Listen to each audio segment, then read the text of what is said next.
आप सभी अच्छे होंगे। तो आज की जो हमारी क्लास है,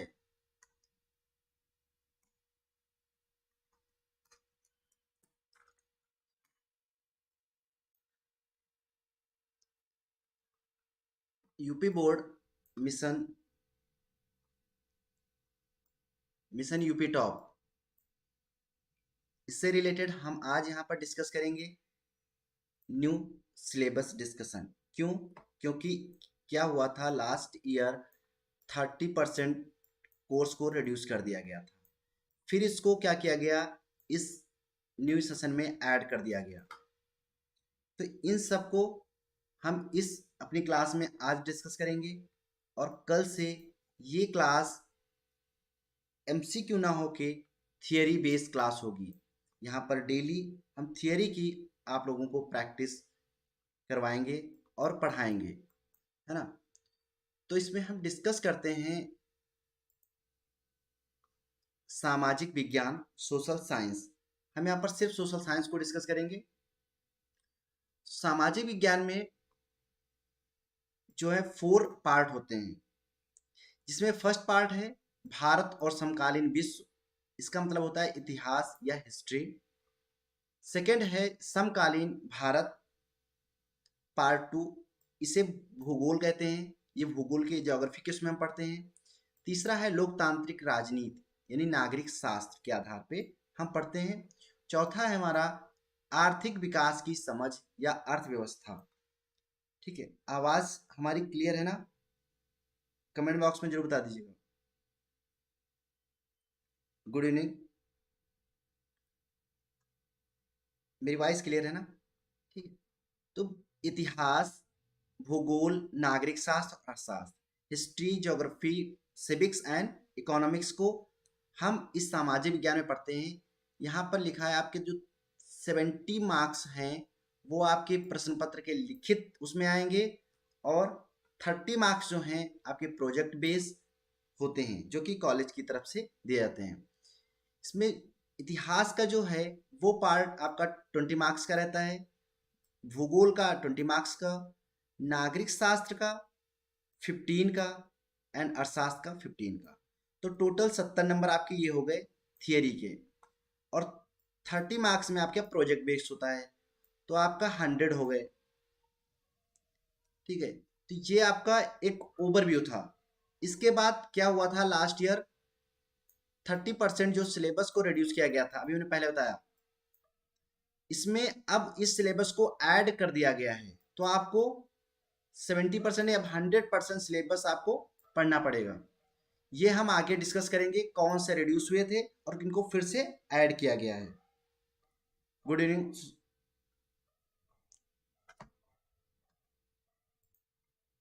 फर्स्ट हम यहाँ पर देखेंगे भारत और समकालीन विश्व, यानी इतिहास का। ठीक है, तो मैंने बताया इतिहास के जो क्वेश्चंस होते हैं लिखित में आपके 20 मार्क्स के आते हैं। इसमें 2 पार्ट में डिवाइड किया गया है इसको। सबसे पहले घटनाएं एवं प्रक्रियाएं। तो यूरोप में राष्ट्रवाद का उदय, एक चैप्टर आप पढ़ेंगे, यूरोप में राष्ट्रवाद का उदय। दूसरा भारत में राष्ट्रवाद। साथ में बने रहिएगा, लास्ट में हम एंड में इंपॉर्टेंट आपको टॉप चैप्टर्स बता देंगे। वो चैप्टर आप कंटिन्यू उनको रीड करते रहिएगा, जिससे क्या होगा, वो आपकी जो वर्ड्स की है, आपके पास वर्ड्स गैदरिंग काफी हो जाएगी। और जब आप आंसर राइटिंग करेंगे और कुछ भी करेंगे तो वो आपको बहुत हेल्पफुल होगा, जब आप पहले से ही करने लगेंगे। कुछ चैप्टर्स हैं जो आपके लिए बहुत इंपॉर्टेंट हैं, होने वाले हैं, है ना। तो इसमें हम बात करेंगे यूरोप में राष्ट्रवाद का उदय। यूरोप में राष्ट्रवाद का उदय, तो 1830 ईस्वी के बाद यूरोप में राष्ट्रवाद का उदय टॉपिक है। जोसेफ मेत्सनी आदि का विचार, कुछ हमारे यहाँ थिंकर्स की, जैसे इटली का, जर्मनी का, यूरोप का, इन सब का, फ्रांस का, इन सब का जो एकीकरण हुआ है, इन सब का कैसे हुआ, जो हमने फ्रांस की क्रांति पढ़ी थी 9th में, है ना। तो उसके बाद अपग्रेडेड ये रहेगा। तो वो सब समराइज होने लगा है, सब एकीकरण, सब स्वतंत्र होने लगे, तो उसका डिस्कस करेंगे। जैसे पोलैंड हो गया, हंगरी हो गया, इटली हो गया, जर्मनी, ग्रीस आंदोलन से ग्रीक बोलते हैं, इन सब आंदोलनों को पढ़ेंगे हम, यूरोप में राष्ट्रवाद का उदय, है ना। टॉपिक से समझ में आता है। जैसा कि भारत में राष्ट्रवाद, इसके बाद भारत में राष्ट्रवाद हुआ, तो इसमें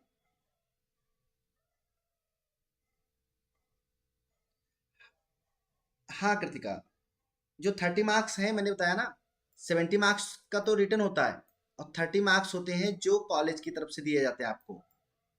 इसमें आपके टीचर का अहम रोल रहेगा। ये आपके बेस करता है, टीचर आपके डिवाइड कर देगा आपका डिसिप्लिन क्लास में कैसा है, आप कैसा पढ़ रही हैं, कैसे वर्क कर रही हैं, कितना आप एक्टिव हैं अपनी क्लास में, है ना। तो उसके बेस पे आपके 30 मार्क्स डिवाइड हो जाते हैं उसमें, और उसमें प्रोजेक्ट वर्क भी दे दिया जाता है आपको, है ना। तो सेकेंड हम चैप्टर की बात कर रहे थे, इतिहास से भारत में राष्ट्रवाद का उदय, है ना। ओरिजिन राष्ट्रवाद का उदय में हम पढ़ेंगे प्रथम विश्व युद्ध का प्रभाव, कि भारत में स्वतंत्रता संग्राम कैसे स्टार्ट हुआ 1915 से, है ना। 1915 से जब गांधी जी अफ्रीका से वापस आएंगे उसके बाद से लेके जब तक स्वतंत्र नहीं हो जाएगा 1947 तक, तब तक का पूरा हिस्ट्री हम पढ़ेंगे, इंडियन हिस्ट्री, है ना। तो खिलाफत, असहयोग, विभिन्न आंदोलन के मध्य विचारधाराएं कौन कौन सी, उसको हम सब पढ़ेंगे। नमक सत्याग्रह पढ़ेंगे, जो दांडी मार्च है। जनजातियों और श्रमिकों और किसानों के आंदोलन कैसे रहे भारत में, है ना, उत्तर प्रदेश में, इन सब की बात करेंगे हम। सविनय अवज्ञा आंदोलन की सीमाएं क्या थी उसकी हम बात करेंगे। सामूहिक जो है अपनत्व की भावना कैसी रही उसको हम डिस्कस करेंगे। इसके बाद ये फर्स्ट है। सेकंड आता है हमारा इसी में जीविका, अर्थव्यवस्था एवं समाज। तो भूमंडलीकृत विश्व का बनना, जो ग्लोबलाइजेशन है, ठीक है, making of the global world कैसे बना।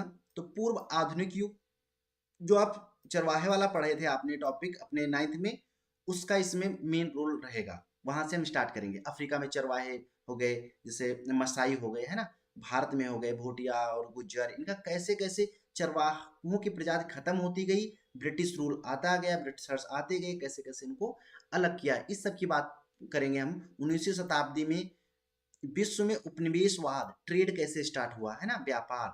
और महायुद्ध के मध्य अर्थव्यवस्था, आर्थिक मंदी कैसे स्टार्ट हुई, विश्व अर्थव्यवस्था का पुनर्निर्माण यानी वैश्वीकरण कैसे स्टार्ट हुआ, ये ग्लोबलाइजेशन, सारे एक देश दूसरे देश के साथ अपना आदान प्रदान, जैसे कि किसी सामान का हो गया, किसी वस्तु का हो गया, किसी इंफॉर्मेशन का हो गया, किसी टेक्नोलॉजी का हो गया, ये सब एक दूसरे से शेयर करने लगे। इसी की पूरी प्रक्रिया को हम ग्लोबलाइजेशन कहते हैं। भारत में हम बात करेंगे तो 1991 से बात करेंगे, जब यहाँ पर एलपीजी रिफॉर्म्स हुए थे, है ना। इसमें एक और है, मैं यहाँ पर बात कर लूंगा। यहाँ पर आपके 3 चैप्टर दिख रहे हैं आपको यहाँ पर मेन, ठीक है, 3 चैप्टर्स, लेकिन आपके 4 चैप्टर हैं इसमें, 4 5 हैं चैप्टर, ठीक है। हम यहाँ बात कर लेंगे। ये देखिए आपके ये एक ऐड हुआ, ये आपको इसमें रिड्यूस कर दिया गया था। औद्योगिकरण करण का युग, है ना, इंडस्ट्रियलाइजेशन। ये आपका पहले लास्ट ईयर अभी बात करें तो ये हट गया था, लेकिन फिर से ये ऐड हो गया है। ये 30% में आता था, क्यों, क्योंकि कोविड की वजह से इसको रिड्यूस किया गया था, लेकिन अब कोई कोविड नहीं है, अब सामान्य स्थिति है, सिचुएशन है, तो ये फिर से ऐड कर दिया गया। तो टोटल अब आपको इसमें बात करें हम, टोटल आपको इसमें 4 चैप्टर पढ़ने पड़ेंगे इतिहास में, हिस्ट्री में, ठीक। तो इसमें हम पढ़ेंगे औद्योगिक क्रांति से पहले और औद्योगिक परिवर्तन की गति, उपनिवेशों में औद्योगिकरण यानी औद्योगिकरण यानी इंडस्ट्रियलाइजेशन, कैसे कैसे कंपनियां लगी फ्रांस में, सबसे पहले इंग्लैंड में शुरू हुआ था ना, यूके में। तो वहां कैसे कंपनियां लगी, कैसे कैसे उसमें वर्क हुआ, कैसे टेक्नोलॉजी अपग्रेड हुई, कैसे कैसे सामान बनने लगे, जो पहले कभी हम लोग बैलगाड़ी, घोड़ा गाड़ी, ये सब पैदल और ऐसे यूज किए जाते थे। अब वो सब ट्रक और एरोप्लेन, प्लेन, और जो आपका ये सब है ना, जैसे अपग्रेडेशन हुआ, वो सब इसी का कारण हुआ, है ना, औद्योगिकरण के कारण। तो इसका क्या प्रभाव है, ये सबसे जरूरी है, इसको हटा दिया गया था लेकिन फिर से ऐड कर दिया गया।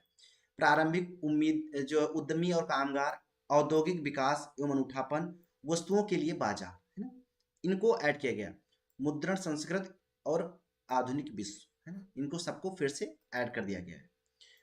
ऐड करने के साथ हम यहाँ पर जो मानचित्र है इसकी बात कर लेंगे, कि मैपिंग वर्क आपका बता दूं, जो 70% जो 70 नंबर का होता है, 70 मार्क्स का जो आता है, उसमें से आपके 10 मार्क्स जो है सिर्फ मैप के रहते हैं पूरे चैप्टर में, पूरे पेपर में। तो आपको रिटर्न में सिर्फ आपका 40 का लिखना पड़ेगा। 20 आपके पास 20 का एमसीक्यू होता है ना, 20 नंबर के एमसीक्यू होते हैं आपके पास, आपके उसमें 10 नंबर के आपके पास मैप होता है और 40 का आपको रिटर्न होता है।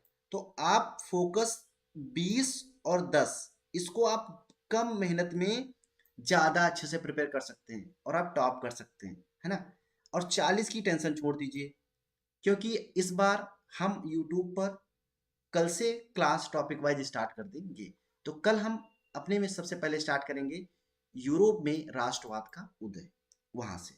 ठीक, तो आप इसकी टेंशन छोड़ दीजिए, हम पे छोड़ दीजिए।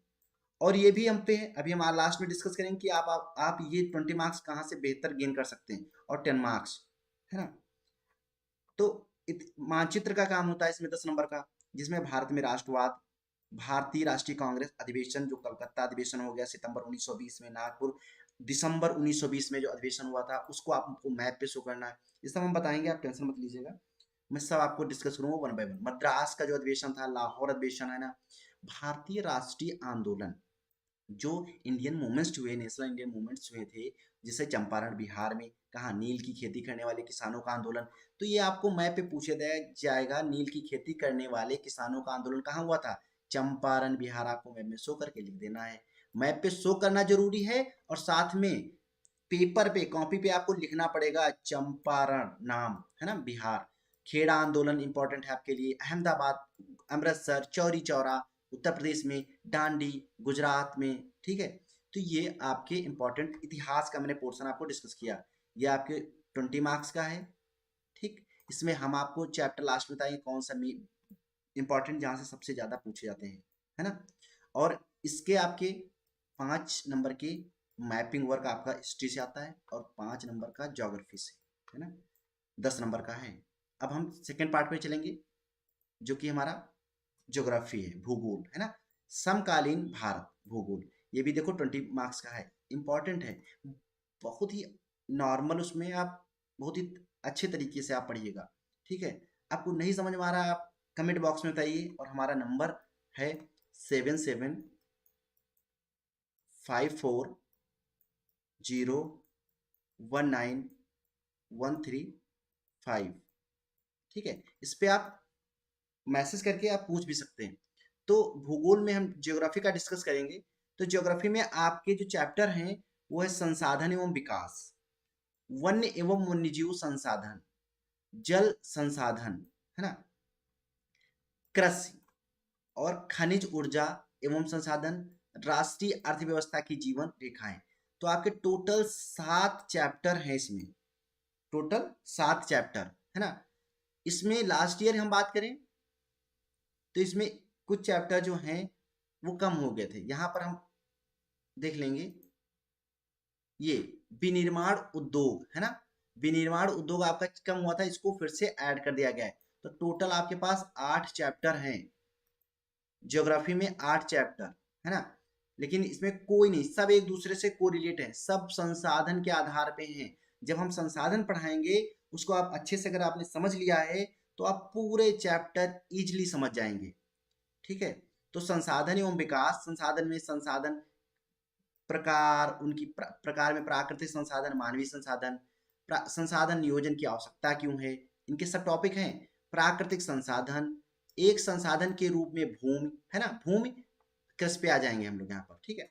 मिट्टी के प्रकार एवं वितरण, भूमि उपयोग के प्रारूप में परिवर्तन, भू क्षरण एवं संरक्षण के उपाय, ये हमारा फर्स्ट चैप्टर हो गया। वन्य एवं वन्यजीव संसाधन, भारत में वनस्पति जगत एवं प्राणी जगत, भारत में वन एवं वन्य जीव जीवन का संरक्षण और समुदाय एवं मानव संरक्षण। जल संसाधन में संसाधन, उसका वितरण, उपयोग, बहुउद्देशीय परियोजनाएं, इसे डैम कहते हैं। जल जल की दुर्लभता, संरक्षण, प्रबंधन, उसका वर्षा जल संचयन, है ना। ये ये केस स्टडी के रूप में बताना है, ठीक है, के साथ उसको हम डिस्कस करेंगे आपके साथ, आप परेशान मत होइए, ठीक। कृषि में हम पढ़ेंगे कृषि के प्रकार, कितने प्रकार की होती है, मुख्य फसलें कौन सी होती हैं, शस्य प्रारूप कैसा होता है, तकनीकी एवं संस्था का सुधार कौन से होने चाहिए, उसका प्रभाव क्या है कृषि पर, और राष्ट्रीय अर्थव्यवस्था, रोजगार और उत्पादन में योगदान कैसे करते हैं।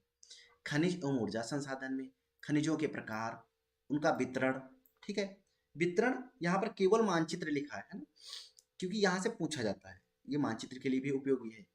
खनिजों के उपयोग तथा आर्थिक महत्व, ऊर्जा क्षरण, ऊर्जा संसाधनों के प्रकार, परंपरागत एवं गैर परंपरागत ऊर्जा, वितरण एवं उपयोग तथा संरक्षण, है ना। तो ये जो चैप्टर है इसमें एक और सातवां है राष्ट्रीय अर्थव्यवस्था की जीवन रेखाएं। इसमें संचार एवं परिवहन के साधनों का महत्व क्या है, व्यापार में और पर्यटन में, है ना, इसका महत्व क्या है। तो इसको हम डिस्कस करेंगे अपने इसी चैप्टर में, इसी यूट्यूब चैनल पे, ठीक है। तो अगर आपने सब्सक्राइब नहीं किया तो प्लीज सब्सक्राइब कर लीजिएगा, ठीक है। तो हमारे और साथ में मैंने क्या बताया, यहाँ पर एक विनिर्माण ऐड हो गया है ना, विनिर्माण यानी विनिर्माण हमारा वही औद्योगिक से रहेगा, इंडस्ट्रियलाइजेशन से ही रिलेटेड रहेगा। तो इसको आप टेंशन मत लीजिए। तो आपके 8 चैप्टर जो हैं वो ज्योग्राफी के हो गए, है ना, छोटे छोटे हैं, इंपॉर्टेंट हम बताएंगे आपको। इसमें मानचित्र वर्क आता है 5 नंबर का, देखिए ये लिखा है ना, जो 5 मार्क्स का जो मैंने बताया था। तो भारत का स्वरूप राजनीतिक मानचित्र, तो संसाधन, मृदा के प्रकार और मृदा की पहचान, मृदा कितने प्रकार की होती है, कहाँ पर कौन सी पाई जाती है, लाल, काली, पीली, लैटेराइट, है ना, और पर्वतीय, तो ये सब इसकी बात करेंगे। जल संसाधन की बात करेंगे, इसमें हम बहुउद्देशीय परियोजनाओं की बात करेंगे, डैम्स की बात करेंगे, जिसमें सलाल हो गया, भाखड़ा नांगल डैम हो गया, टिहरी डैम हो गया, राणा प्रताप सागर डैम हो गया, सरदार सरोवर डैम हो गया, हीराकुंड डैम हो गया। ये 6 डैम है, आपको बस 6 लोकेशन याद रखनी है और इसी में से आपका आ जाएगा, है ना। फिर यहाँ पर 6 क्या 8 है, नागार्जुन सागर और तुंगभद्रा परियोजना, तुंगभद्रा नदी, है ना, नदी पढ़ेंगे। नदी के आपको अगर 9th में आपने अगर हमारी एमसीक्यू भूदर्शन सीरीज देखी होगी या उसमें जो निपुण सीरीज देखी होगी, निपुण सीरीज में मैंने डिस्कस किया है कुछ, है ना। इस बार मैं 9th का भी मैप वर्क पूरा डाल दूंगा, अपलोड कर दूंगा अभी कुछ दिनों में, तो आप 9th का भी देख के आप हेल्प ले सकते हैं, है ना? फिर उसके बाद कृषि से रिलेटेड अगर हम बात करें तो चावल गेहूं के प्रमुख क्षेत्र कौन से रहे हैं, गन्ना उत्पादन के क्षेत्र, चाय उत्पादन के क्षेत्र, कॉफी, रबड़, कपास और जूट, ये सब उत्पादन के क्षेत्र कहाँ पे हैं, इनको हम बताएंगे। आपको परेशान होने की, फिर मैं कह रहा हूँ, जरूरत नहीं है, ठीक है। आप बस कंटिन्यू रेगुलर लाइव आते रहिएगा डेली 7 बजे, है ना। बस आपकी बेहतर तैयारी हम आपकी करवा देंगे। तो ये हमारा जो था वो भूगोल का था। इसके बाद फिर हम अब बात करेंगे नागरिक शास्त्र, है ना। तो नागरिक शास्त्र का 15 मार्क्स आते हैं हमारे, 5 वो कम हो गए, कौन से, मैप वाले, है ना। तो 15 का रहता है हमारा रिटर्न। 15 में कुछ एमसीक्यू में चले जाते हैं और कुछ आपके रिटर्न में रह जाएंगे, है ना। तो नागरिक शास्त्र, नागरिक शास्त्र में एक फर्स्ट चैप्टर जो सत्ता की साझेदारी और संघवाद है, ये पहले अलग अलग हुआ करते थे, अभी क्या है एक ही मर्ज हो गया है। तो सत्ता की साझेदारी और संघवाद, लेकिन हम समझने के लिए दोनों अलग समझेंगे, ठीक है। सत्ता की साझेदारी के साथ इसमें हम जैसे बेल्जियम हो गया, श्रीलंका हो गया, है ना, इन सब देशों का उदाहरण, युगोस्लाविया हो गया, इन सब देशों का हम आपको डिस्कस करेंगे। 9th में डेमोक्रेटिक राइट्स की बात की थी हम लोगों ने, है ना, जो डिस्कस किया था आपको कि कैसे अगर डेमोक्रेटिक राइट नहीं होंगे तो कैसा जीवन हो जाता है लोगों का, है ना। तो उसी तरह यहाँ पर हम बात करेंगे कि डेमोक्रेटिक राइट्स के साथ साथ जरूरी है कि जितने भी सत्ताधारी लोग हैं उनमें सामंजस्य हो, वो एक साथ रहें, और रहने के साथ साथ उसको जो शक्ति का बंटवारा है, जो पावर है, पावर का बंटवारा होना चाहिए, है ना। सेकंड थर्ड चैप्टर है लोकतंत्र और विविधता, डेमोक्रेसी और उसमें डाइवर्सिटी कैसे आती है, जात के आधार पर, ठीक है, धर्म के आधार पर, उसको डिस्कस करेंगे कि कैसे होता है, जो कि समाज में हम पूरा आपको एक अप्लीकेबल उसमें फॉर्म में बताएंगे, सीधा आपको सोशल या समाज से हम रिलेट करेंगे। प्रेजेंट टाइम की जो भी आपकी कंडीशंस हो रही हैं, क्या हो रहा है, पॉलिटिकल सिचुएशन कैसी हैं, क्या हो रहा है, कैसे चेंज हो रहे हैं, कैसे आपके, आप अपने पड़ोस को देख के, आप अपने गांव के प्रधान के इलेक्शन को देख के, मैं ऐसे आपको एक कोरिलेट करूंगा, तो वो देख के आप समझ जाएंगे, आइडिया लगा लेंगे कि हाँ, जातिवाद, धर्म, ये सब कैसे प्रभावित करते हैं हमारी राजनीति को और हमारे समाज को, है ना। इसलिए ये जरूरी है। साइंस आपको सिर्फ एक बेहतर स्किल देके और आपको कुछ डेवलपमेंट के लिए आपको सिर्फ डेवलपमेंट में आपकी सहायता कर सकती है, कुछ बेटर कर वो कर, लेकिन उस डेवलपमेंट के साथ जरूरी है कि समाज का और आपका बेहतर डेवलपमेंट हो, तो इसलिए सोशल साइंस सबसे इम्पोर्टेंट है। वो आपकी 12th के बाद आपको समाज में रहना है और समाज के साथ वर्क करना है, तो उसके लिए आपको हिस्ट्री जाननी पड़ेगी, नागरिक शास्त्र जानना पड़ेगा, क्योंकि यही आपके लास्ट में आपके काम आएगी। और साइंस इतनी काम नहीं आने वाली है, ये आपको समाज में एक अच्छे नागरिक बनने के लिए प्रेरित करती है। इसीलिए इसे एसएसटी पहले बोलते थे सब, एसएसटी है, सोशल स्टडी नहीं है अभी, ये सोशल साइंस है अब, है ना, सोशल साइंस। तो हम लोकतंत्र और विविधता पढ़ेंगे उसमें 3rd चैप्टर, ठीक है। 4th पढ़ेंगे जाति, धर्म और लैंगिक मसले, है ना। तो इसके अंतर्गत हम लोकतंत्र क्या है, लोकतंत्र का विभाजन, राजनीति में जाति, जाति में राजनीति, है ना, और भेदभाव जैसे स्त्री पुरुष के आधार पे, लैंगिक का मतलब यही हुआ कि जेंडर के आधार पे, है ना, कि स्त्री पुरुष यानी मेल फीमेल के आधार पे कैसे राजनीति में, जबकि आज हम देखें तो राजनीति में हमारे पास बहुत ज्यादा राजनीति में महिलाओं की भागीदारी नहीं है। इन सब पे डिस्कस करेंगे हम, ठीक है। 5वां है हमारा लोकप्रिय संघर्ष, लोकप्रिय संघर्ष और आंदोलन, ठीक है।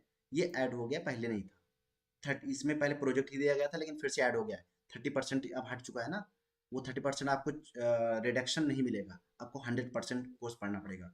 फिर लोकतंत्र के परिणाम क्या है, लोकतंत्र क्यों, क्या जरूरी है, लोकतंत्र के परिणाम क्या होते हैं, लोकतंत्र में कौन सी चुनौतियां आती हैं, है ना, लोकतंत्र कौन सी चुनौतियां फेस करता है लोकतंत्र, है ना, उसके परिणाम आउटकम्स क्या रहते हैं। जैसे कि आप इंडिया में रहते हैं, तो आप इमेजिन कीजिए, इंडिया में आपको स्वतंत्रता मिली है बोलने, बैठने, उठने, टहलने, घूमने, जाति धर्म आधार पर, है ना।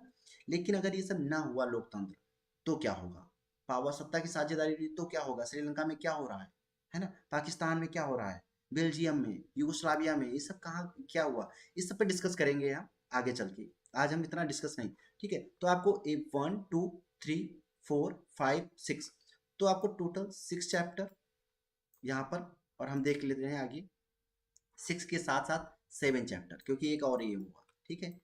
राजनीतिक दल, जो पॉलिटिकल पार्टीज होती हैं हमारे यहाँ, बीजेपी, सपा, बसपा, कांग्रेस, है ना, ये सब पार्टी, इनकी पार्टियों के बारे में भी हम जानेंगे कि पार्टी कैसे वर्क करती है, इनका मोटिव क्या रहता है, इनका उद्देश्य क्या रहता है, किस पार्टी का क्या उद्देश्य है, कौन से उद्देश्य को लेके वो आगे चलती हैं, है ना, और कौन सा बेहतर पार्टी, कौन सा हमें बेहतर भविष्य दे सकता है, उसकी हम भी बात करेंगे, डिस्कस करेंगे।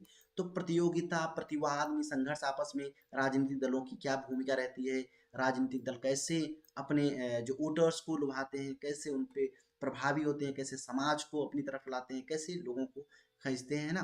तो इन सब पे डिस्कस करेंगे, आलू पूड़ी वाला भाव भी हम बात करेंगे, ठीक है। भारत में प्रमुख राष्ट्रीय एवं क्षेत्रीय दल कौन कौन से हैं भारत में, है ना, यहाँ पर देखा। तो हम भारत में सिर्फ उत्तर प्रदेश का ही नहीं पढ़ेंगे, उत्तर प्रदेश के साथ साथ हम पूरे इंडिया पर फोकस करेंगे, और कौन सा राजनीतिक दल कहाँ पर एक्टिव है इसकी बात करेंगे। जैसे जनता दल हो गया, ये सब बहुत सारे दल हैं अपने अपने, है ना। तो आपको 7 चैप्टर, इसमें मैपिंग वर्क कोई भी नहीं है, 7 चैप्टर, इसमें से हम इंपॉर्टेंट बताएंगे, वो बेहद जरूरी है आपके लिए। फिर अर्थशास्त्र यानी इकोनॉमिक्स, ठीक है। इकोनॉमिक्स भी 15 नंबर का रहेगा, क्योंकि इसमें कोई मैपिंग वर्क नहीं रहता आपके पास। नमस्ते युगन, ठीक है। आवाज आ रही है, प्लीज कमेंट बॉक्स में जरूर बताइए अगर आवाज आ रही है, क्लियर है, ठीक है।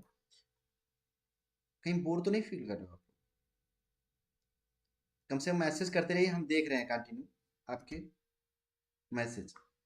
तो अर्थशास्त्र यानी इकोनॉमिक्स में हम डिस्कस करेंगे, तो हमारे सामने विकास यानी डेवलपमेंट, है ना, भारतीय अर्थव्यवस्था के क्षेत्रक, प्राथमिक, द्वितीयक, तृतीयक, भूमंडलीकरण और भारतीय अर्थव्यवस्था, जैसे ग्लोबलाइजेशन, एक हिस्ट्री में ग्लोबलाइजेशन पढ़े थे, एक हम पढ़ेंगे अपने इकोनॉमिक्स में, ठीक है।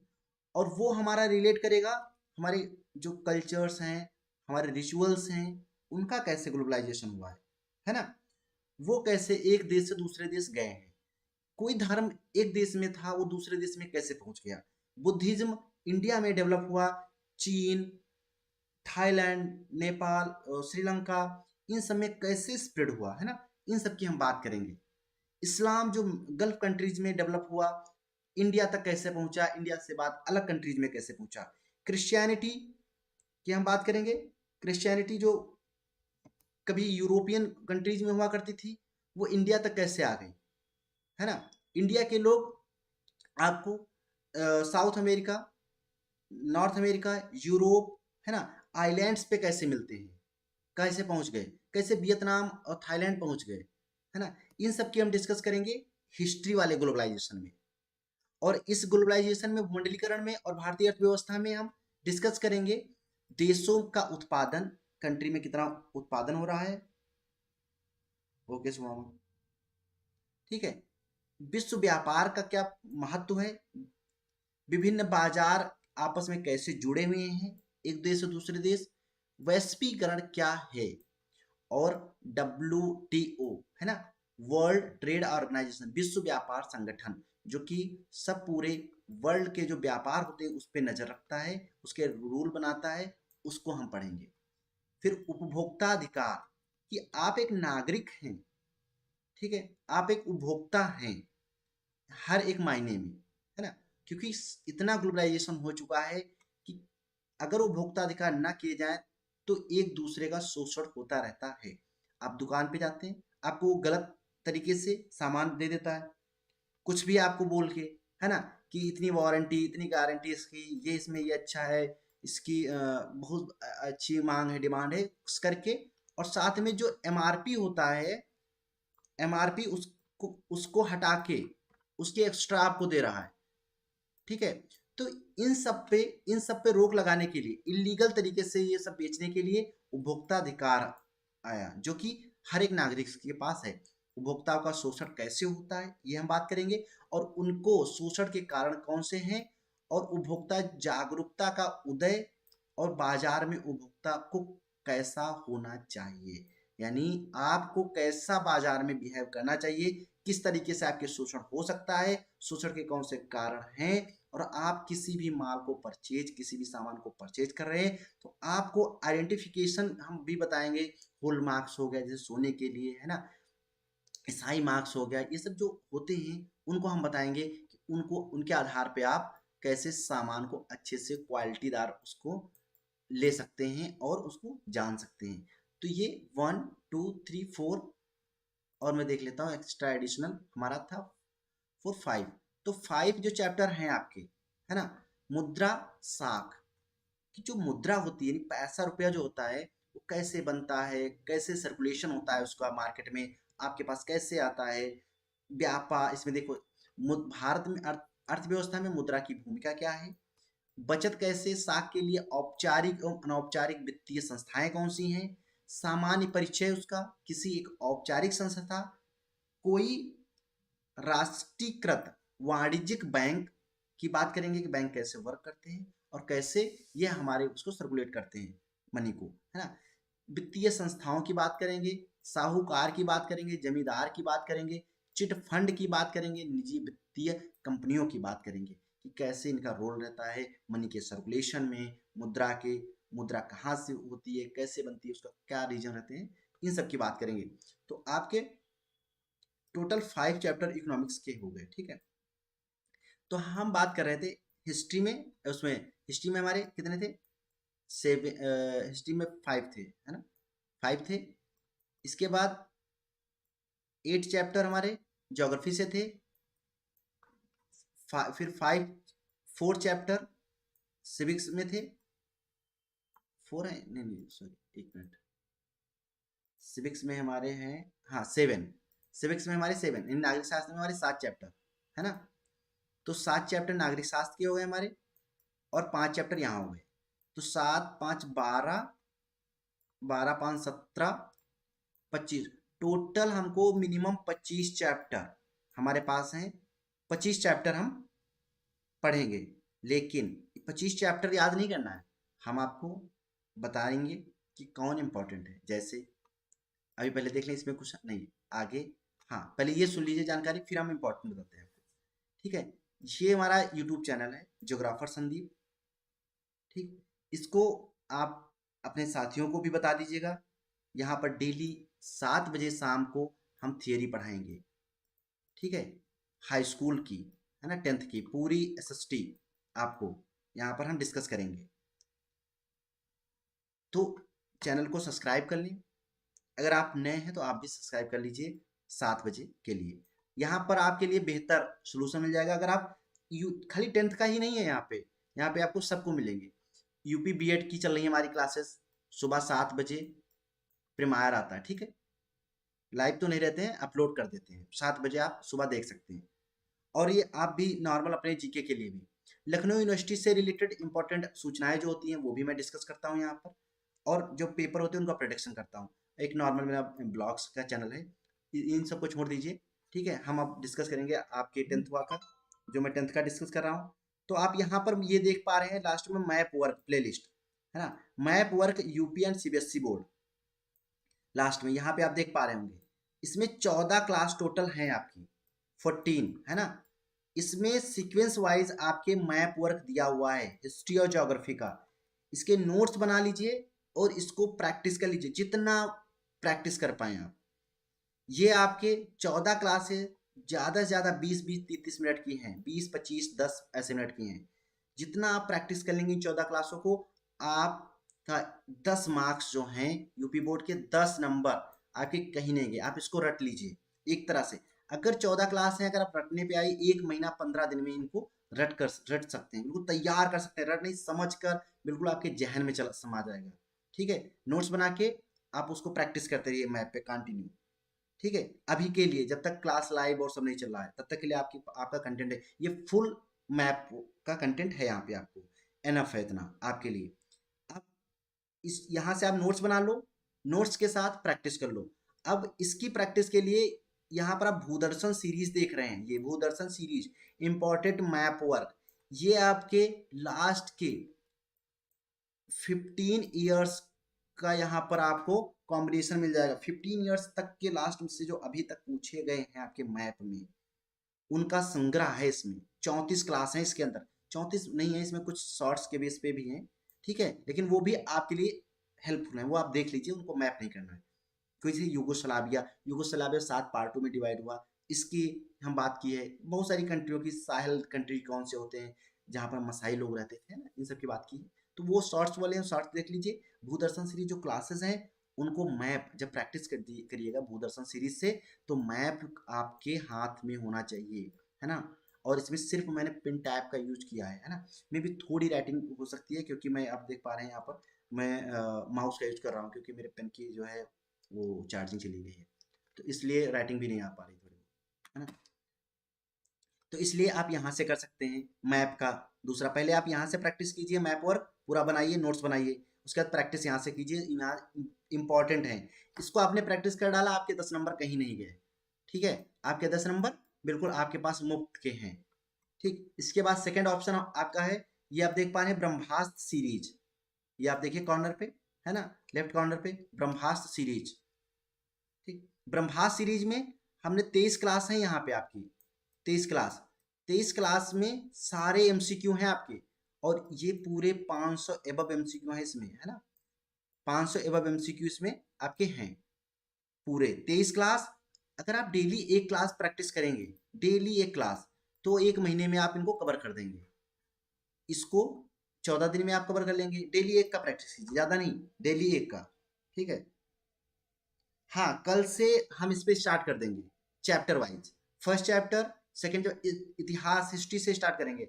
अगर आपको जिससे स्टार्ट करना हो आप बता दीजिए, वैसे हिस्ट्री या ज्योग्राफी जहाँ से आप बताएं, ठीक है। आप बता सकते हैं कमेंट में, अभी नहीं बाद में भी आप कमेंट में बता दीजिएगा कि हम हिस्ट्री से स्टार्ट करें या ज्योग्राफी से, या वो एसएसटी वो सिविक्स या इकोनॉमिक्स से, जो आप बताएं वहां से मैं स्टार्ट कर दूंगा, ठीक है। तो ये आपके लिए बेहद जरूरी है कि आप इन 14 डेली एक क्लास का आप आज से लग जाएं, ठीक। डेली एक क्लास का नोट्स एक कॉपी ले लीजिए, ठीक है। 20 रुपए की उतने में आ जाएगा, ठीक है। उसमें आप पहले नोट्स हैं इसमें, तो आप वीडियो को पॉज करके नोट्स बना लीजिए, नोट कर लीजिए, ठीक है। नोट करने के बाद मैप फिल कर लीजिए और नोट्स बनाइए, उसी के सामने वाले पेज पे मैप पेस्ट कर दीजिए, ठीक। ये आपकी प्रैक्टिस के लिए हो जाएगा। ये आप 14 दिन में खत्म कर लीजिए। इसके बाद जब ये वाली क्लास कर लीजिएगा, उसके बाद भूदर्शन सीरीज पे आइएगा। भूदर्शन सीरीज में फिर ये नोट्स लेके बैठना, एडिशनल हो तो यहाँ से नोट करते रहना, क्योंकि ये इंपॉर्टेंट है। महत्वपूर्ण गत वर्षों के लिखा भी है, आपके 15 गत वर्षों के हैं क्वेश्चन, ठीक है। और हम एक और बनाने जा रहे हैं, जो इंपॉर्टेंट टॉपिक्स होते हैं छोटे छोटे, है ना, जो आपके यहाँ हैं, उसका मेरे पास मैंने बना लिया है, वो मैं यहाँ पर आपको प्रोवाइड करूंगा, उसकी अलग प्लेलिस्ट बना दूंगा। फिर इसके बाद ये करिए, और साथ में आप यहाँ इसको डिस्कस कर लीजिए, पढ़ लीजिए। अभी आप यहाँ से एमसीक्यू कर लीजिए साथ में डेली एक, तो 23 दिन में आपके एमसीक्यू कंप्लीट हो जाएंगे। एक डेली करिए, ज्यादा नहीं, मैं एक बता रहा हूँ। दो कर पाए दो कर लीजिए, जितना आप कर पाए, जितना आप प्रैक्टिस करेंगे, क्योंकि एमसीक्यू बस वो क्वेश्चन रट लीजिए, फिर बाकी जब मैं पढ़ाऊंगा तो साथ में अलग से भी कराऊंगा। और सबसे खुशखबरी की बात, इन सबसे पहले महत्वपूर्ण है, इन सबसे पहले आप इस जो ये है इंडिया थ्रू मैप, है ना, इसमें मानचित्र भारत का राज्य राजधानी, ये आपको आनी जरूरी है। तो आप यहाँ से कर लीजिए, भारत में कितने राज्य हैं, कितने केंद्र शासित प्रदेश हैं, कौन से राज्य की कौन से राजधानी कहाँ पे है ना, ये यहाँ पर, और बाकी सब यहाँ पर आपको मिल जाएगा। और यहाँ पर इम्पोर्टेंट सिटी, सिटी की प्लेलिस्ट इसमें वो है, वीडियो, है ना, मैं स्टेटस पे लगा भी दूंगा, अगर आप लोग हैं तो वहां से आप निकाल लीजिए। अगर आपको चाहिए तो मेरा नंबर है यहाँ पर 77, आपको जो भी नहीं मिल रहा, जो भी क्वेरी है, 7754, ठीक है, 019135, आप यहाँ पर मैसेज कर दीजिए व्हाट्सएप पे, नाम लिख के, आप कहाँ से किस कॉलेज से हैं ये भी बता दीजिएगा, क्योंकि यहाँ पर बहुत सारे हरदोई डिस्ट्रिक्ट, सीतापुर डिस्ट्रिक्ट, और आपके उन्नाव डिस्ट्रिक्ट, है ना, बहुत सारे लड़के हैं यहाँ पर, और सुल्तानपुर डिस्ट्रिक्ट, है ना, तो बहुत सारी जगहों के हैं, तो आप लोग अपना नाम और वो लिख के मैसेज कर दीजिएगा। तो यहाँ पर इंपॉर्टेंट सिटी, कौन सी सिटी कहाँ पे है, जो आपके मैप के लिए हर उसमें आपको आएगी, वो सिटी आपको बतानी ही है। उन सिटी में सब जो भी सिटी वाली, मैं तो कह रहा हूँ सब कर लीजिएगा, इसको करने के बाद सिटी वाली भी देख लीजिए। अब सबसे सबसे महत्वपूर्ण तो ये है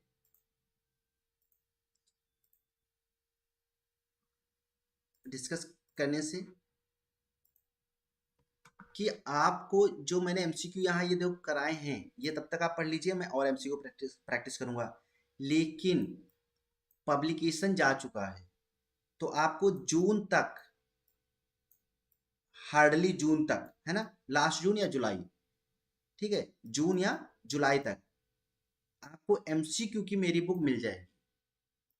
और जो हमारे डेली, जब मैं लाइव क्लास करूंगा, जो डेली हमारे जो वॉच करते हैं, जो डेली हमारे स्टूडेंट रहेंगे यूट्यूब पर, मैं उनको फ्री ऑफ कॉस्ट अवेलेबल कराऊंगा, ठीक है, आपको जो डेली रहेंगे, ठीक है। तो जून तक मेरी एमसीक्यू और मैप, मैप वाली, है ना, मैप की दोनों बुक आ जाएंगी मेरी, ठीक है। तो हम आपको ये दोनों बुक्स फ्री ऑफ कॉस्ट मैं देखता रहूंगा, जो डेली स्टार्टिंग कल से लेके एंड तक, जब तक ये नहीं वो चल रहा है, क्योंकि आपको मैं यहाँ पढ़ाऊंगा, उसके साथ साथ ये आ जाएगी। इससे आप बहुत बेहतर तरीके से, जब नहीं मने आपको इस पे से एमसीक्यू करने का, आप फ्री टाइम बैठे हैं या लाइव में आना चाहते हैं, लाइव के बिना आप नॉर्मली आप करना चाहते हैं, और या पापा नहीं है, मोबाइल घर पे नहीं है, कुछ भी नहीं है, तो आप यहाँ से प्रैक्टिस कीजिए आराम से। एमसीक्यू की बुक होगी वो हमारी, ठीक है, एमसीक्यू मैप की, ये आपके 20 मार्क्स एमसीक्यू। वैसे आप अगर यहाँ से ही कर ले रहे हैं अभी तब तक के लिए, तो यहाँ से 20 मार्क्स ये आपके हो गए कंफर्म, 20 नहीं तो 18 तो हो ही जाएंगे, है ना, क्योंकि आप लास्ट ईयर का उठा के देख लीजिए और ये एमसीक्यू प्रैक्टिस कीजिए, आपको 18 प्लस, ठीक है, एक तो छोड़ के, अगर मैंने बताया भी होगा साइड में, तो 18 आपको एमसीक्यू यहाँ मिल जाएंगे। हाँ योगेंद्र, आपको भी मिल जाएगी, ठीक है। तो यहाँ पर से आपके 20 कंप्लीट हो जाएंगे, 20 मार्क्स का, और 10 मार्क्स आपके ये, तो 30 मार्क्स आपके ये कंप्लीट हैं। अगर आप इसको अभी कर ले रहे हैं, इसको साथ में प्रैक्टिस कर लीजिएगा, तो आपके ये 30 नंबर आपके यहाँ पर हो जाएंगे। और अब बात आती है 30 नंबर कॉलेज की, तो उसमें कॉलेज आपको मिनिमम, आपके बिहेवियर आपका आप लोगों का सही होगा तो आपके कॉलेज से आपको 25 क्या 30 मार्क्स आपको वहां से मिल जाएंगे। और सिर्फ आपको 40 मार्क्स हैं, वो हम थियरी कल से स्टार्ट कर रहे हैं इसके लिए, ठीक है। और फिर हम लॉन्ग शॉर्ट सारे यहाँ पर प्रैक्टिस करवाएंगे, क्वेश्चन की आपको कैसे डिजाइन करना है, कैसे लिखना है, क्या करना है, पहले आपको हम थियरी पढ़ाएंगे, उसके बाद हम करेंगे। तो आई होप आपको ये पूरा सिलेबस और आपको कहाँ से, आपको इस तरह भटकना नहीं है कहीं। आप आइए, सब्सक्राइब कर लीजिए और सीधा आप यहाँ से यहाँ से यहाँ से, बस इतना इनफ है आपके लिए। यहाँ पर इधर उधर की कोई भी बात नहीं है, वही है जो आपको चाहिए, है ना। और इस बार का जो पेपर था, चाहे आप यूपी बोर्ड का जितना मैंने इंपॉर्टेंट बताया था, 70-80% तक आया था, वो चाहे रिटर्न हो या एमसीक्यू। तो एमसीक्यू मैप तो टोटली आया था, ठीक है। रिटर्न में 80% वहीं से आया था, कुछ परसेंट थोड़ा इधर उधर हो गया था, लेकिन वो मैंने सिर्फ प्रेडिक्ट किया था। अब इस बार मैं खुद इस पे क्लास लूंगा, तो आप पूरी तैयारी के साथ आइए। 70 मार्क्स आपके कहीं नहीं जाने वाले हैं, और 30 मार्क्स आपके बिहेवियर के अकॉर्डिंग आप अपने कॉलेज से ला सकते हैं, ठीक है। तो 70% के लिए आप यहाँ पे इसीलिए इसका नाम रखा है मिशन यूपी टॉप। अगर आपने अच्छे से प्रैक्टिस की मेरे साथ, तो आप बेहतर तरीके से आप 90 प्लस स्कोर करेंगे, है ना। तो अब हम बात करेंगे थोड़ी, जो आपने आपको इम्पोर्टेंट बताया था, तब तक आप चैप्टर रीडिंग कीजिए। देखो क्या होता है, तैयारी के 3 फेस होते हैं। एक तो रीडिंग करना सबसे जरूरी है ना। चैप्टर की रीडिंग जितनी आप कर पाएंगे उतना आपके लिए बेहतर होगा। फर्स्ट हो गई रीडिंग। सेकंड, रीडिंग के साथ साथ आप उसको राइटिंग कीजिए, है ना। राइटिंग भी कीजिए। जब राइटिंग करेंगे, और थर्ड होता है लर्निंग, है ना, लर्निंग, ठीक है। 3 फेस होते हैं। तो रीडिंग कीजिए, साथ में रीडिंग करने के बाद नोट्स बना के, नोट्स बनाइए, राइटिंग कीजिए, जितनी राइटिंग प्रैक्टिस कर पा सकते हैं, जितनी स्पीड बना सकते हैं। और साथ में जो आप लिख रहे हैं उसको लर्न करते रहिए, कंटिन्यू लर्न करते रहिए जब प्रैक्टिस में होंगे। क्योंकि ये सब्जेक्ट ना बहुत ही सिंपल, बहुत ही कॉम्प्लेक्स, जो अगर नहीं समझना चाहते हैं आप, ये कॉम्प्लेक्स हो जाएगा। अगर आप समझेंगे तो बहुत ही ईजी हो जाएगा। अगर आपने इसको एक बार समझ लिया बेहतर तरीके से, तो मैं ये कहता हूँ गारंटी से, आप समाज में जब भी आप कहीं जाएंगे, तो आपका जो एटीट्यूड है, जो आपका बिहेवियर है, जो आपको आप की कौन सी रिस्पॉन्सिबिलिटी है, आप वो सब इजिली आप मैनेज, आप एक पूरे समाज से, होल समाज से आप अपने को बेहतर पाएंगे। कहीं भी बैठेंगे, वो आपकी आपकी जो बेसिक एडिक्यूट्स हैं उसमें आपकी नजर आएगी, है ना। तो 3 पार्ट हैं आपके पास, ठीक है। तो फर्स्ट अभी हम रीडिंग का बता देंगे आपको, रीडिंग कीजिए। तो सबसे पहले अगर हम बात करें कि क्या आपके इंपॉर्टेंट, तो अर्थशास्त्र से हम बैक चलेंगे, ठीक है। तो अर्थशास्त्र में आप एक चैप्टर अर्थव्यवस्था के क्षेत्रक और भूमंडलीकरण और भारतीय अर्थव्यवस्था, 2 चैप्टर बहुत तरीके से अच्छे से आप पढ़ डालिए अभी, जब तक वो नहीं हो रहा है, ठीक है। तो ये अर्थशास्त्र के 2 चैप्टर आपके हो गए।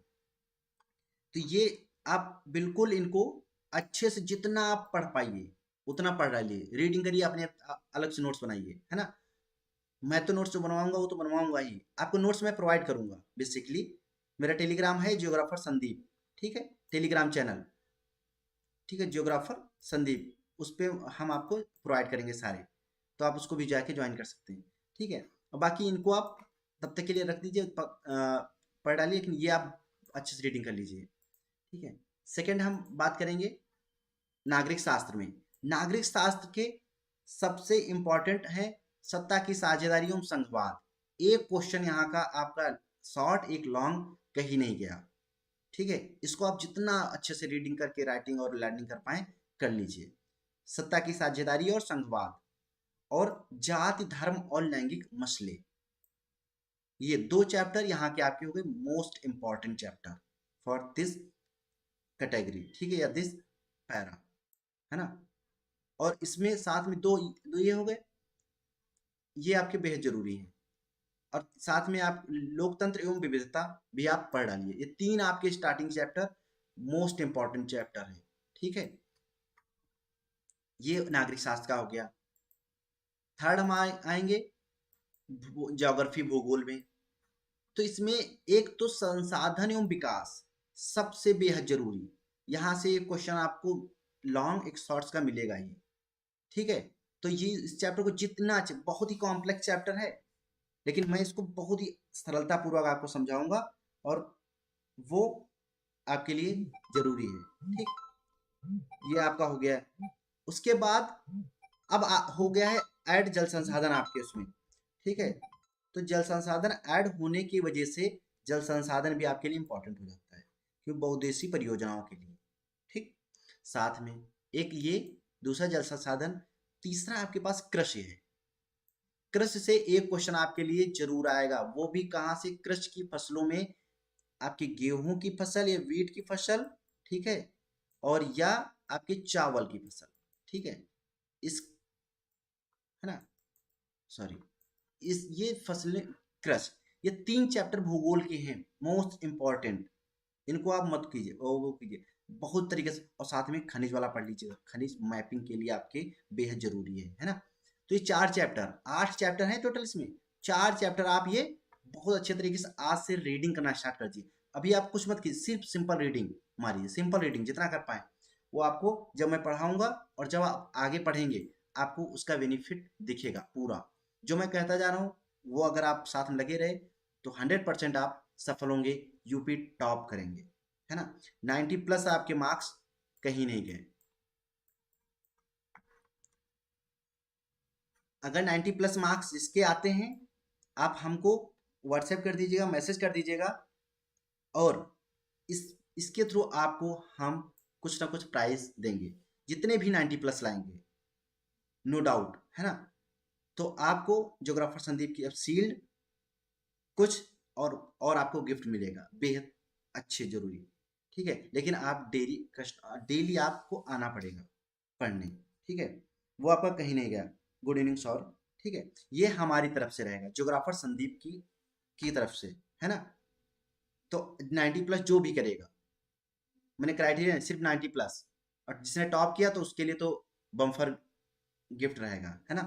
तो अब हम बात कर लेंगे इतिहास का।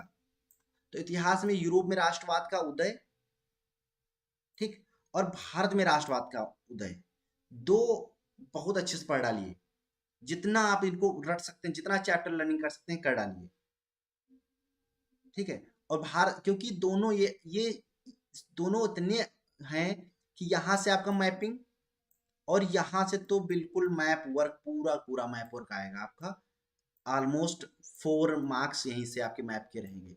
तो आप जितना इसको पढ़ेंगे, जितना आप पढ़ेंगे, उतनी आपको डेट्स, प्लेस याद होंगे, उतना आप बेहतर मैप में कर पाएंगे, और मैप के साथ उतना अच्छे से आंसर राइटिंग कर पाएंगे आप अपने उसमें एग्जाम में। साथ में एमसीक्यू भी अच्छे से प्रैक्टिस, और एमसीक्यू के लिए मैंने बता दिया है, अगर आप इंग्लिश मीडियम है या कुछ भी है तो नो, वो कोई टेंशन नहीं है, क्योंकि आपके बायलिंगुअल, आपका एग्जाम में बायलिंगुअल आता है, ठीक, पेपर, तो आप हिंदी में तब तक के लिए एमसीक्यू प्रैक्टिस कर सकते हैं, एमसीक्यू, ठीक है। और मैपिंग वर्क आप, वो हिंदी में है, उसमें कोई इशू नहीं होता है कि आप हिंदी इंग्लिश सिटी प्लेस आप वैसे ही लिखते हैं और समझते भी वैसे ही हैं, ठीक है। बेहद आप अपने उस पर राइटिंग में लिख के आप इंग्लिश में लिख लीजिए, लेकिन कोई वो नहीं है इससे प्रॉब्लम।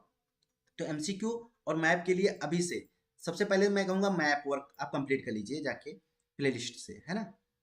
तो इसमें ये 2 चैप्टर आप तब तक के लिए बहुत बेहद तरीके से पढ़ा लिए, है ना। तो हम फिर एक बार आपको बता दूं कि मैप और एमसीक्यू कहाँ से आप प्रैक्टिस करेंगे। तब तक डेली, अगर आप एक दिन में 2 कर पा रहे हैं, जितने एक वीक में आप मैपिंग वर्क कंप्लीट कर लीजिए, उसके बाद बस प्रैक्टिस में डाल दीजिए उसको, बस डेली प्रैक्टिस, और कुछ नहीं करना आपको, सिंपल, ठीक है। तो ये आप मैप वर्क देख पा रहे हैं, मैप और प्लेलिस्ट है पूरी, मैप वर्क यूपी बोर्ड और सीबीएसई बोर्ड दोनों का, 14 क्लास है, आप 2 क्लास कर दीजिए, मुश्किल 20-20 मिनट की क्लासेस हैं, नोट्स बना लीजिए, और नोट्स बना के आप प्रैक्टिस करना स्टार्ट कीजिए। तो ये 7 दिन में आप कंप्लीट कर सकते हैं अगर 2 कंप्लीट कर रहे हैं। और फिर आप साथ में यहाँ से प्रैक्टिस कीजिए, ये भूदर्शन सीरीज, यहाँ पर गत वर्षों के इंपॉर्टेंट है, 15 साल के इंपॉर्टेंट वो है पूरा मैपिंग वर्क, कहीं आपके 10 नंबर नहीं गए अगर आपने इतना कर लिया। और साथ में तब तक के लिए आप ब्रह्मास्त्र सीरीज नामक जो प्लेलिस्ट है, वहां से आप एमसीक्यू प्रैक्टिस कीजिए, ठीक है, चैप्टर वाइज जितना है सीक्वेंस में है पूरा, ठीक, ये कर लीजिए आप, इतना आप तब तक काम कीजिए। और अपने दोस्तों को बताइए, जो आप अगर 9th में या 10th में जो भी हैं आपके पास, आस पास पड़ोस कहीं भी पढ़ते हैं, आप उनको बताइए, उनको शेयर कीजिए, और आप उनको ये प्लेलिस्ट सजेस्ट कीजिए, ठीक है, प्लीज़। और अगर कोई अभी न्यू आया है तो प्लीज़ सब्सक्राइब किए बिना मत जाइएगा, ठीक है। और आपके यहाँ कोई बीएड या अदर प्रिपरेशन कर रहा है तो अभी आप उसको सजेस्ट कर सकते हैं, क्योंकि यहाँ पर यूपी पीजीटी, उसके लिए आप सिर्फ ज्योग्राफी का आपको मिलेगा, है ना। यूपी टीजीटी पीजीटी के लिए जीआईसी का हो गया, एसएससी से रिलेटेड भी पढ़े हुए हैं, है ना। और यूपी बीएड के लिए, यूपी बीएड की डेली सुबह 7 बजे आपके आती है, ठीक है। आई होप आपको ये सब समझ में आ गया होगा। आप बाद में देख के आप नोट बना लीजिएगा, नोट कर लीजिएगा, ठीक है। Thank you so much. कल से हम क्लास स्टार्ट करते हैं अपनी, ठीक है। अगर आप हम वैसे हिस्ट्री से स्टार्ट करने वाले हैं, अगर आपको कुछ और पढ़ना है, कहीं से स्टार्ट करना है, तो आप प्लीज़ कमेंट बॉक्स में जरूर बता दीजिएगा। सबसे पहले हम स्टार्ट कहाँ से करें। डेली 7 बजे सिर्फ 1 घंटा हम इस पे लाइव करेंगे क्लास, ठीक है, डेली। इससे आपके लिए बहुत ही हेल्पफुल ये क्लासेस होने वाली हैं, ठीक है। Thank you so much.